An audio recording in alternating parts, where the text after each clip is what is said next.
কারো ওয়াসিলা পেশ করা যাবে না, ওয়াসিলা নেওয়া হলো শিরক। এই কথা বলে কি বলে না? একটু বলেন, হুয়া করেন। এই কথা বলছে যে দোয়া করব আল্লাহর দরবারে, দোয়া কবুল করবেন আল্লাহ পাক, তো মাঝখানে কাউকে নিয়ে আসার কি দরকার? আল্লাহ পাক যখন সব জায়গা থেকে শুনতে পান আর আল্লাহ পাকে দোয়া করবেন, দোয়া কবুল করবেন, তো কোনো বান্দার ওয়াসিলার দরকার কি? কেন গরিব নামাজের ওয়াসিলা পেশ করব? কেন গৌসে পাকের ওয়াসিলা পেশ করব? কেন আলা হযরতের ওয়াসিলা পেশ করব? কেন বড় পীর আব্দুল কাদের জিলানী রাহমাতুল্লাহ তাআলা আলাইহির ওয়াসিলা পেশ করব? কেন কোন নবীর ওয়াসিলা পেশ করব? কোন নবীর ওয়াসিলা পেশ করা যাবে না, এই কথা এরা বলে। কিন্তু কোরআন হাদিস থেকে কি প্রমাণ আছে ইনশাআল্লাহ আপনাদের সামনে রাখব। দ্বিতীয়, সুপারিশ।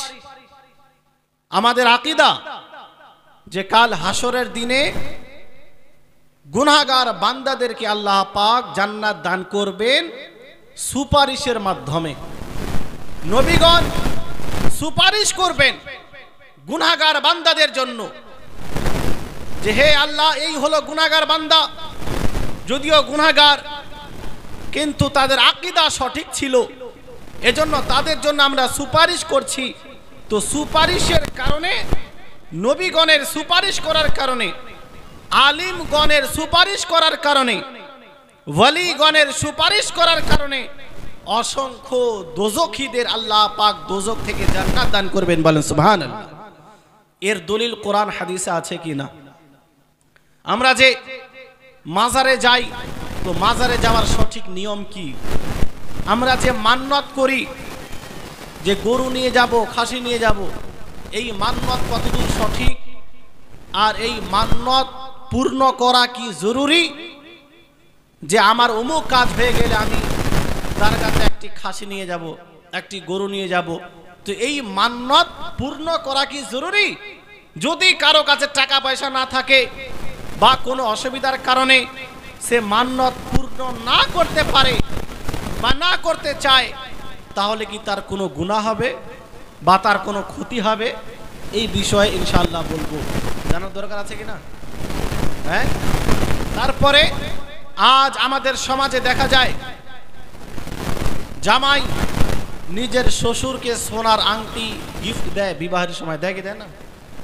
হ্যাঁ, মালা দেয় জামাইকে সোনার, যে আমার বেটিকে সোনা দিল তো আমিও জামাইকে সোনা দিই। তারপরে আজকাল মা বোনেরা লিপস্টিক ব্যবহার করে থাকে, অনেকেই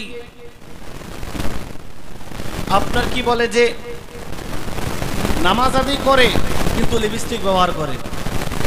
এই লিপস্টিক লাগানোর পরে ওযু গোসল শুদ্ধ হবে কিনা? নেল পালিশ অনেকেই লাগায়, নেল পালিশ লাগানোর পরে ওযু গোসল করলে ওযু গোসল শুদ্ধ হবে কিনা?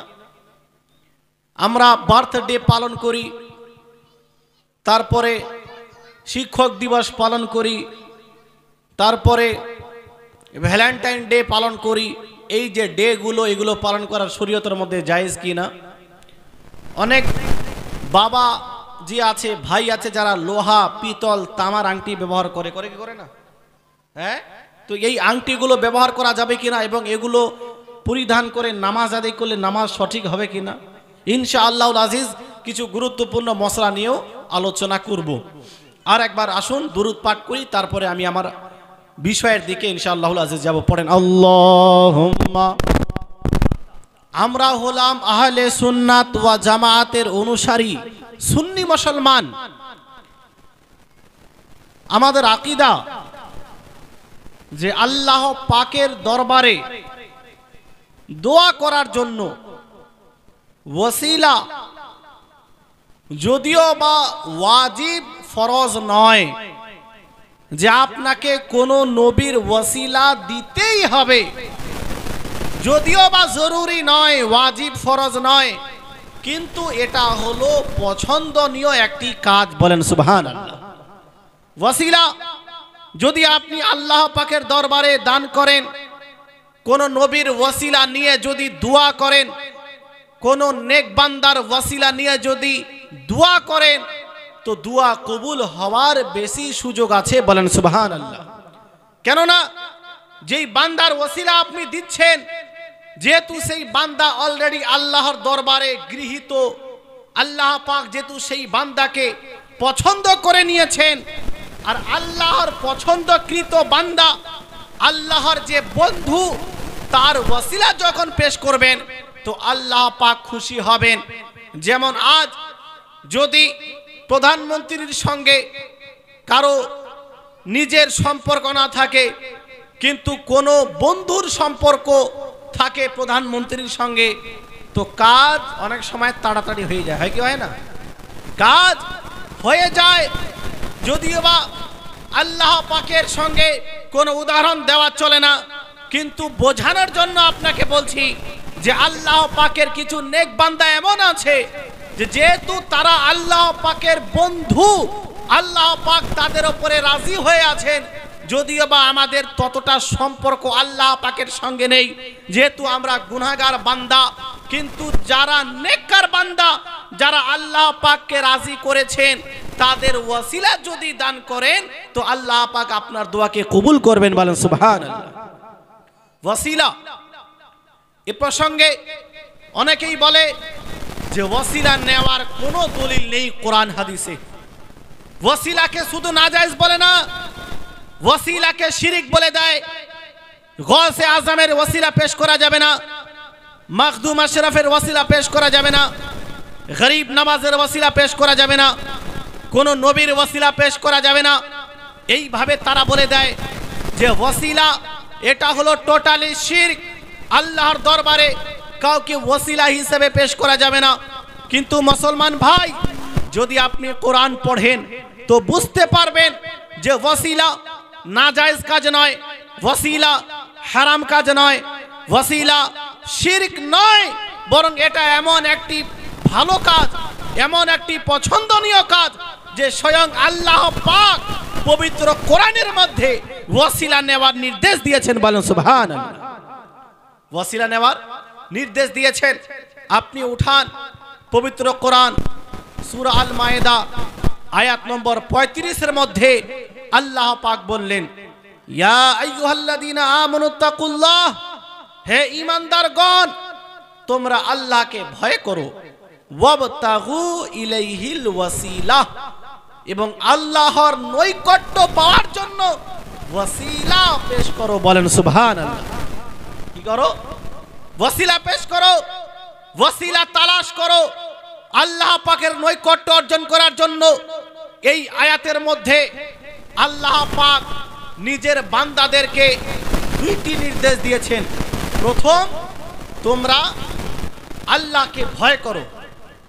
যারা মুসলমান, মুমিন, ঈমানদার, তাদেরকে প্রথম নির্দেশ দিলেন তোমরা আল্লাহকে ভয় করো।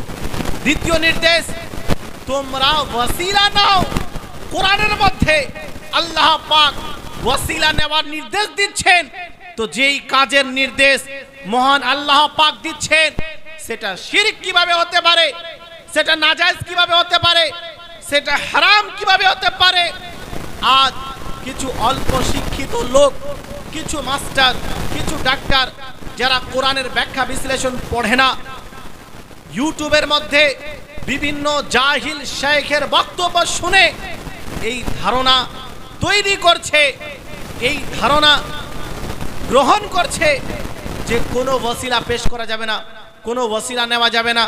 ওয়াসিলা যদি নিতে হয় নামাজের ওয়াসিলা নিতে হবে, ওয়াসিলা যদি নিতে হয় রোজার ওয়াসিলা নিতে হবে, ওয়াসিলা যদি নিতে হয় হজের ওয়াসিলা নিতে হবে, ওয়াসিলা যদি নিতে হয় যাকাতের ওয়াসিলা নিতে হবে। এক কথায় আমলের ওয়াসিলা আল্লাহ পাকের দরবারে পেশ করতে হবে। কোনো ব্যক্তির ওয়াসিলা চলবে না, কোনো নবীর ওয়াসিলা চলবে না, কোনো পীরের ওয়াসিলা চলবে না। কিন্তু মুসলমান ভাই, এটা হলো মন গড়া কথা। যেইভাবে নেক আমলের ওসিলা আল্লাহর দরবারে পেশ করা জায়েজ আছে, ঠিক একইভাবে আল্লাহর নেক বান্দাদের ওসিলা আল্লাহ পাকের দরবারে পেশ করা জায়েজ আছে, বলেন সুবহানাল্লাহ। আপনি বলবেন যে কোন তাফসিরে কি এই কথা উল্লেখ আছে? আল্লাহ পাক এই আয়াতের মধ্যে ওসিলা নেওয়ার নির্দেশ দিয়েছেন। এ কথা বলেননি যে নেক আমলের ওসিলা নেওয়া যাবে, নেক বান্দার ওসিলা নেওয়া যাবে না, এই কথা আল্লাহ পাক বলেননি। আল্লাহ পাক শর্তহীন ভাবে, শর্ত মুক্ত ভাবে ওসিলা নেওয়ার নির্দেশ দিয়েছেন। যেই রূপ ভাবে নেক আমল এই আয়াতের মধ্যে আপনার দাখিল আছে, তদ্রূপ ভাবে নেক বান্দারাও এই আয়াতের মধ্যে গুপ্ত আছে, বলেন সুবহানাল্লাহ। আপনি বলবেন যে দলিল দেন, তো দলিল নেন তাফসীরে রুহুল মাআনি 3য় খণ্ড পেজ নম্বর 297 এর মধ্যে মহান আল্লাহ পাক যে নির্দেশ দিয়েছেন যে তোমরা ওসিলা নাও, এই আয়াতের ব্যাখ্যায় আল্লামা শাহাবুদ্দিন মাহমুদ আলুসি রহমতুল্লাহ তাআলা আলাই এই আয়াতের ব্যাখ্যা করছেন। সূরা মায়েদা আয়াত নম্বর 35 এর ব্যাখ্যা কি বলছেন? লা আরা বাসান ফি তাওয়াসসুলি ইলাল্লাহি বিজাহিন নবী সাল্লাল্লাহু আলাইহি ওয়াসাল্লাম ইনদাল্লাহি তাআলা হাইয়ান ওয়া মাইয়িতা। যে এই আয়াতের মধ্যে আল্লাহ পাক যে বলেছেন যে তোমরা ওসিলা নাও, তো যে রূপ ভাবে নেক আমলের ওসিলা নেওয়া জায়েজ আছে, নামাজ রোজা হজ যাকাতের ওসিলা নেওয়া জায়েজ আছে, তদ্রূপ ভাবে নবী পাকের ওসিলা নেওয়াও জায়েজ আছে, বলেন সুবহানাল্লাহ। নবী পাক দুনিয়াতে থাকুক অথবা দুনিয়া ছেড়ে বিদায় নিয়ে যাক, উভয় দিক থেকে নবী পাকের ওসিলা নেওয়া জায়েজ আছে। বলতে চাই তাফসীরে রুহুল মাআনির মধ্যে স্পষ্ট ভাষায় বলা হচ্ছে যেই রূপ ভাবে নেক আমলকে ওসিলা হিসেবে আল্লাহর দরবারে পেশ করা যাবে, তদ্রূপ ভাবে একজন নবীর, একজন ওলির ওসিলা হিসেবে আল্লাহ পাকের দরবারে আপনার পেশ করা যাবে, বলেন সুবহানাল্লাহ। তো আজ যারা বলে যে খালি নেক আমলের ওসিলা পেশ করা যাবে, কোনো নবীর ওসিলা পেশ করা যাবে না, এটা হলো মন গড়া কথা, কোরআন বিরোধী কথা এবং কোরআনের যে তাফসীর সেই তাফসীরের বিরুদ্ধে কথা এবং হাদিস বিরোধী কথা। এবার আসুন আপনাদেরকে আমি হাদিস শরীফের দিকে নিয়ে যাই। যে যেই নবীর আমরা কলমা পড়ি সেই নবী ওসিলা নেওয়ার নির্দেশ দিয়েছেন কিনা? আজ কোরআন না পড়ে, হাদিস না পড়ে, নিজের তরফ থেকে মন গড়া কথা অনেকেই বলতে আরম্ভ করেছে যে ওসিলা নেওয়ার কোনো দরকার নেই, ওসিলা নেওয়া যাবে না, ওসিলা নেওয়া শিরক। কিন্তু মুসলমান ভাই আপনাকে বলতে চাই ওসিলা নেওয়া শিরক নয়, ওসিলা নেওয়া হলো নবী পাকের সুন্নাত, বলেন সুবহানাল্লাহ। ওসিলা নেওয়া হলো সাহাবায়ে কেরামের সুন্নাত, ওসিলা নেওয়া হলো 4 ইমামের সুন্নাত, ওসিলা নেওয়া হলো বুজুর্গানে দ্বীনের সুন্নাত। এই সুন্নাতকে আল্লাহ পাক এত পছন্দ করেন যে এই ওসিলার মাধ্যমে নিজের গুনাহগার বান্দাদের দোয়াকে আল্লাহ কবুল করে নেন, বলেন সুবহানাল্লাহ। একটি হাদিস তিরমিজি শরীফ 2য় খণ্ড পেজ নম্বর 197 এর মধ্যে হাদিসটি বর্ণিত হয়েছে। ইমাম তিরমিজি রাহমাতুল্লাহি তাআলা আলাইহি হাদিসটি বর্ণনা করার পরে বলেন এই হাদিসটি হলো সহিহ। হাদিসটি কি? সহিহ হাদিস, কোনো দুর্বল যায়িফ জাল হাদিস নয়। ইমাম তিরমিজি বলছেন যে এই হাদিসটি হলো সহিহ হাদিস, বিশুদ্ধ হাদিস। হাদিসটি কি? ইন্না রাজুলান আতান নাবিয়্যা সাল্লাল্লাহু আলাইহি ওয়াসাল্লাম, ইন্না রাজুলান দারিরাল বাসারে আতান নাবিয়্যা সাল্লাল্লাহু আলাইহি ওয়াসাল্লাম। একজন সাহাবী যিনি দেখতে পেতেন না, নবী পাকের দরবারে আসলেন। সাহাবায়ে কেরামের আকীদা ছিল যে আল্লাহ পাক নিজের হাবিবকে এত শক্তি দিয়েছেন যে ওই নবী আল্লাহর প্রদত্ত শক্তিতে বালা মুসিবত দূর করতে পারেন, বলেন সুবহানাল্লাহ। ওই সাহাবী যিনি দেখতে পেতেন না নবী পাকের দরবারে গেলেন, যাওয়ার পরে বললেন উদুল্লাহ আইয়ুআফিয়ানি, ইয়া রাসূলুল্লাহ আপনি আমার জন্য দোয়া করে দিন যেন আল্লাহ পাক আমাকে দৃষ্টি শক্তি দান করেন, বলেন সুবহানাল্লাহ। কি দান করেন? দৃষ্টি শক্তি, আমি যেন দেখতে পাই। এর জন্য আপনি আল্লাহর দরবারে দোয়া করুন। নবী আলাইহিস সালাম কি বললেন দেখেন, নবী পাক বললেন ইন শিতা দাউতু ওয়া ইন শিতা সাবারতা ফাহুয়া খায়রুন লাক।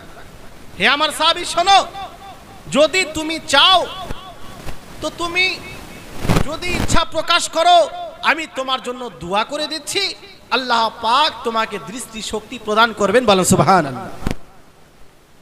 যদি আমি দোয়া করে দিই আল্লাহ পাক তোমার চক্ষু ফিরিয়ে দেবেন, তোমাকে চক্ষু দান করবেন, দৃষ্টি শক্তি দান করবেন, তুমি দেখতে পাবে। আর যদি তুমি চাও তো তুমি সবুর করো, এতে তোমার জন্য কল্যাণ আছে। যদি কেউ দেখতে না পায়, সবুর করে যে আল্লাহ পাক যেভাবে আমাকে দুনিয়াতে পাঠিয়েছেন তার উপরে আমি সন্তুষ্ট, তো এতেও তাকে আল্লাহ পাক নেকি দান করবেন, বলেন সুবহানাল্লাহ। তো নবী পাক বললেন যদি তুমি চাও দোয়া করে দিচ্ছি, আর যদি চাও তুমি সবুর করো। ওই সাহাবী উনার তো ইচ্ছা আমার সামনে সমস্ত নবীদের সর্দার দাঁড়িয়ে আছেন, বলেন সুবহানাল্লাহ। আমি যদি নিজের দৃষ্টি দিয়ে নবী পাককে দেখতে পাই তো কত ভাগ্যবান হব আমি। ওই সাহাবী বললেন যে ফাদউহু ইয়া রাসূলুল্লাহ, আপনি দোয়া করে দিন যেন আমি দেখতে পাই। নবী আলাইহিস সালাম কি নির্দেশ দিলেন শুনেন। রাবি বলছে, বর্ণনাকারী বলছে ফা আমারাহু, নবী আলাইহিস সালাম তাকে নির্দেশ দিলেন আইয়াতাওয়াজ্জা ফায়াহসুনা উযুআহু। নবী পাক বললেন যে হে সাহাবী যাও, তুমি ভালোভাবে সুন্দরভাবে ওযু করে নাও, সুন্দরভাবে ওযু করে নাও। ওয়া ইউসাল্লি রাকাতাইন, আর 2 রাকাত নামাজ আদায় করো। শুদ্ধভাবে ওযু করার পরে 2 রাকাত নামাজ আদায় করো। ওয়া ইয়াদউ বিহাযা দুআ, আর এইভাবে তুমি দোয়া করবে 2 রাকাত নামাজ আদায় করার পরে। আর যারা বলে ওয়াসিলা নেওয়া শিরক, তাদেরকে বলবো যে শিরকের ফতোয়া লাগিয়ে নিজে মুশরিক না হয়ে আগে হাদিস অধ্যয়ন করো, তারপরে মুখ খুলতে হবে। কেননা নবী পাক ওয়াসিলা নেওয়ার নির্দেশ দিয়েছেন। যদি কেউ ওয়াসিলাকে শিরক বলে তো নাউজুবিল্লাহ, নবীর উপরে শিরকের ফতোয়া লেগে যাবে, নাউজুবিল্লাহ মিন যালিক। নবী পাক কি নির্দেশ দিলেন? নবী পাক বললেন যে তুমি 2 রাকাত নামাজ আদায় করার পরে দোয়া করবে। কি দোয়া? নবী পাক দোয়া শিখিয়ে দিলেন, বলেন সুবহানাল্লাহ। কিভাবে দোয়া করবে? নবী আলাইহিস সালাম বলবেন যেইভাবে আল্লাহুম্মা ইন্নী আসআলুকা ওয়া আতাওয়াজ্জাহু ইলাইকা বিনাবিয়িকা মুহাম্মদ নবীর রাহমা। নবী পাক দোয়া শিখিয়ে দিলেন ইয়া মুহাম্মদ ইন্নী আতাওয়াজ্জাহু বিকা ইলাল্লাহ ফি হাজাতি হাযিহি ফায়াকযিহা আল্লাহুম্মা শাফিহু ফিয়া ফাফআলা আর-রাজুল ফাকামা ওয়াকাদ আবসার। সহিহ হাদিস। নবী পাক বললেন হে আমার সাহাবী, ওযু করার পরে 2 রাকাত নামাজ আদায় করার পরে এইভাবে দোয়া করবে, হে আল্লাহ, আমি তোমার দরবারে নবী মুহাম্মদ সাল্লাল্লাহু আলাইহি ওয়াসাল্লাম, যিনি সমস্ত জগতের রহমত, তার ওয়াসিলা দিয়ে দোয়া করছি, বলেন সুবহানাল্লাহ। নবী পাকের ওয়াসিলা দিয়ে তোমার দরবারে দোয়া করছি। ইয়া মুহাম্মদ, এই মুহাম্মাদের ওয়াসিলায় তুমি আমাকে দৃষ্টি শক্তি দান করো যেন আমি দেখতে পাই। নবী পাক ওই সাহাবীকে এই দোয়া শিখিয়ে দিলেন এবং নির্দেশ দিলেন তুমি 2 রাকাত নামাজ আদায় করো। ওই সাহাবী একটু দূরে গেলেন, সুন্দরভাবে ওযু করলেন। ওযু করার পরে 2 রাকাত নামাজ আদায় করলেন। 2 রাকাত নামাজ আদায় করার পরে নবী পাক যেইভাবে শিক্ষা দিয়েছিলেন যে আমার ওয়াসিলা নিয়ে, আমার নাম নিয়ে আল্লাহ পাকের দরবারে হাত উত্তোলন করে দোয়া করবে। যখন ওই সাহাবী নামাজ আদায় করার পরে 2 হাত উত্তোলন করে নবী পাকের ওয়াসিলা নিয়ে আল্লাহর দরবারে দোয়া করেছে, তিরমিজি শরীফের হাদিস উঠিয়ে দেখুন, যখনই ওই সাহাবী 2 রাকাত নামাজ আদায় করার পরে আল্লাহর দরবারে নবীর ওয়াসিলা দিয়ে দোয়া করার পরে দাঁড়িয়েছে, ফাকাদ আবসার, সঙ্গে সঙ্গে আল্লাহ পাক তাকে দৃষ্টি শক্তি দান করেছেন, বলেন সুবহান। সঙ্গে সঙ্গে রেজাল্ট। নবী পাকের ওয়াসিলা নিয়ে দোয়া করলেন, আল্লাহ পাক দৃষ্টি শক্তি দান করলেন, সঙ্গে সঙ্গে দেখতে আরম্ভ করলেন। তো নবী আলাইহিস সালাম পবিত্র হাদিসের মধ্যে নিজের ওয়াসিলা নেওয়ার নির্দেশ দিয়েছেন যে আমার ওয়াসিলা নাও, এতে আল্লাহ পাক দোয়া কবুল করবে। তো এটা তো নবী পাকের দেওয়া শিক্ষা ছিল। সাহাবায়ে কেরাম নবী পাকের যুগে থাকাকালীন এই হাদিসের উপরে আমল করেছেন এবং নবী পাক যখন দুনিয়া ছেড়ে বিদায় নিলেন তো দুনিয়া ছেড়ে যাওয়ার পরেও সাহাবায়ে কেরাম নবী পাকের নাম নিয়ে আল্লাহর দরবারে ওয়াসিলা পেশ করতেন। বলেন সুবহানাল্লাহ। একাধিক হাদিস আছে। হযরতে ওসমান বিন আফফান রাদিয়াল্লাহু তাআলা আনহুর যুগে একজন ব্যক্তি হযরত ওসমান রাদিয়াল্লাহু তাআলা আনহুর দরবারে আসতে চাইছেন কিছু প্রয়োজনের জন্য। নবী পাক দুনিয়া ছেড়ে চলে গিয়েছেন। তখন যখন হযরত ওসমানের বাড়িতে উনি প্রবেশ করতে চাইছেন, যে দারওয়ান আছে ওই দারওয়ান যেতে দিচ্ছে না হযরত ওসমানের দরবারে। কিন্তু ওই ব্যক্তি বলছেন যে আমাকে যেতে হবে হযরত ওসমান গনির দরবারে, আমার কিছু প্রয়োজন আছে। যখন হযরত ওসমান গনি রাদিয়াল্লাহু তাআলা আনহুর দরবারে উনি যাচ্ছেন, যেতে দেওয়া হচ্ছে না, তো একজন ব্যক্তি বলল যে তুমি যাও, এই একই হুকুম যেই হুকুম নবী পাক দিয়েছিলেন, তুমি যাও, তুমি 2 রাকাত নামাজ আদায় করো, নামাজ আদায় করার পরে আল্লাহর দরবারে নবীর ওয়াসিলা পেশ করো, ইনশাআল্লাহুল আজিজ তার অন্তরে ঢেলে দেওয়া হবে আল্লাহ পাকের তরফ থেকে, সে তোমাকে যাওয়ার জন্য হযরত ওসমান গনির দরবারে অনুমতি দিয়ে দিবেন। বলেন সুবহানাল্লাহ। উনি গেলেন, একইভাবে নামাজ আদায় করলেন, দোয়া করলেন। নামাজ আদায় করার পরে ওয়াসিলা নিয়ে দোয়া করার পরে যখন এসেছেন, ওই দারওয়ান এবার নিজেই তার দিকে তাকাচ্ছেন এবং বলছেন যে তোমার কি প্রয়োজন, তোমার কি কাজ আছে। উনি বললেন যে আমি হযরত ওসমান গনির দরবারে যাব। উনি সঙ্গে সঙ্গে উনাকে নিয়ে গেলেন। হযরত ওসমান গনি নিজের কাছে তাকে বসতে দিলেন এবং তাকে জিজ্ঞেস করলেন তোমার কি প্রয়োজন। উনি বললেন যে আমার অমুক প্রয়োজন। যখন ওই কথা শুনলেন ফাকাযাহা, সঙ্গে সঙ্গে তার প্রয়োজন পূর্ণ করলেন। বলেন সুবহানাল্লাহ। বলতে চাই যে যেই দারওয়ান আগে তার দিকে লক্ষ্য দিচ্ছিল না, সেই দারওয়ান পরক্ষণে নবীর ওয়াসিলা নিয়ে দোয়া করেছে, আল্লাহ পাক তার অন্তরে মহব্বত ঢেলে দিয়েছে, তার কারণে এখন তার কাজ পূর্ণ হয়ে গেল। বলেন সুবহানাল্লাহ। তো নবী আলাইহিস সালামের যুগে এবং নবী পাকের দুনিয়া ছেড়ে যাওয়ার পর সাহাবায়ে কেরাম নবীগণের ওয়াসিলা পেশ করেছেন আল্লাহ পাকের দরবারে। আর একটি হাদিস আপনাদের শোনাই। আর যারা বলে যে ওয়াসিলা নেওয়া শিরক, ওয়াসিলা নেওয়া চলবে না, ওয়াসিলা নেওয়া কোনো মতেই চলবে না, তাদেরকে বলে রাখি যে ওয়াসিলা নেওয়া শিরক নয়, ওয়াসিলা নেওয়া হলো সুন্নাত। নবী পাক নিজে আল্লাহর দরবারে ওয়াসিলা পেশ করেছেন। বলেন সুবহানাল্লাহ। নবী পাক নিজে আল্লাহ পাকের দরবারে মাধ্যম হিসেবে পেশ করেছেন নিজেকে এবং অন্যান্য নবীদেরকে। হাদিসটি কোথায় বর্ণিত হয়েছে? আল মুআজামুল কবির, হাদিস নাম্বার 871। এই হাদিসের মধ্যে বলা হয়েছে যে যখন হযরতে আলী রাদিয়াল্লাহু তাআলা আনহুর মা ইন্তেকাল করলেন, তো নবী পাক নিজে কয়েকজন সাহাবীর সঙ্গে কবর খনন করলেন। বলেন সুবহানাল্লাহ।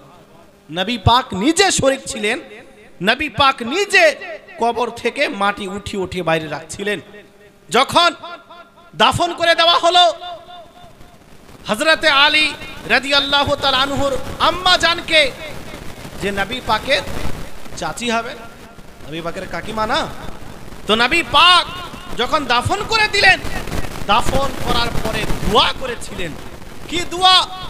নবী আলাইহিস সালাম যে দোয়া করেছিলেন সেই দোয়াটি হলো আল্লাহুম্মা গফির লি উম্মি ফাতিমাতা বিনতে আসাদ, হে আল্লাহ আমার কাকিমা ফাতিমা বিনতে আসাদকে ক্ষমা করে দাও, তাকে জান্নাত দান করো। বলেন সুবহানাল্লাহ।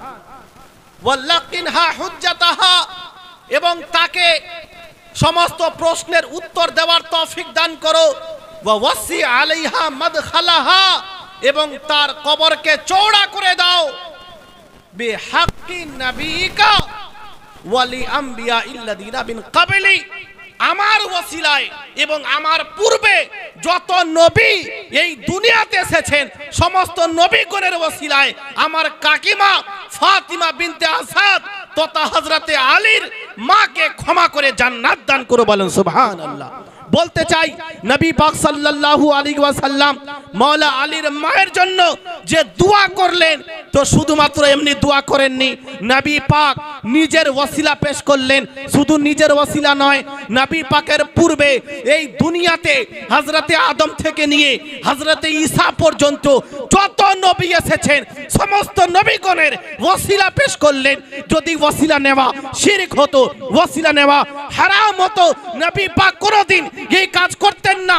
নবী পাক নিজের ওসিলা পেশ করে সমস্ত নবীগণের ওসিলা পেশ করে প্রমাণ করে দিয়েছেন ওসিলা নেওয়া নাজায়েজ নয়, ওসিলা নেওয়া হারাম নয়, বরং ওসিলা নেওয়া হলো আমি নবীর সুন্নাত, বলেন সুবহান। এজন্য বিভ্রান্ত হবেন না। আমরা সুন্নিরা যে কাজগুলি করি তার পিছনে অকাট্য দলিল আছে। আজ নতুন নতুন মাযহাব বানিয়েছে, নতুন নতুন দল বানিয়েছে, নতুন নতুন পথ বানিয়েছে, আর এই শিক্ষিত সমাজকে পথভ্রষ্ট করার চেষ্টা করছে। কোনো দরকার নেই ওসিলা, কোনো দরকার নেই, তো নবী পাক কেন ওসিলা পেশ করলেন? কোনো দরকার নেই তো নবী ওই সাহাবীকে ওসিলা নেবার শিক্ষা কেন দিলেন? ওসিলা এমন একটি বিষয় যেটা আল্লাহ পাক পছন্দ করেন। তো প্রমাণিত হলো নবী পাক নিজে ওসিলা পেশ করেছেন এবং ওসিলা নেওয়ার শিক্ষা দান করেছেন। তৃতীয় পয়েন্ট, চার ইমাম, ইমামে আজম, ইমামে শাফি, ইমামে মালিক, ইমাম আহমদ বিন হাম্বল রাদিয়াল্লাহু তাআলা আনহুম আজমাইন, চার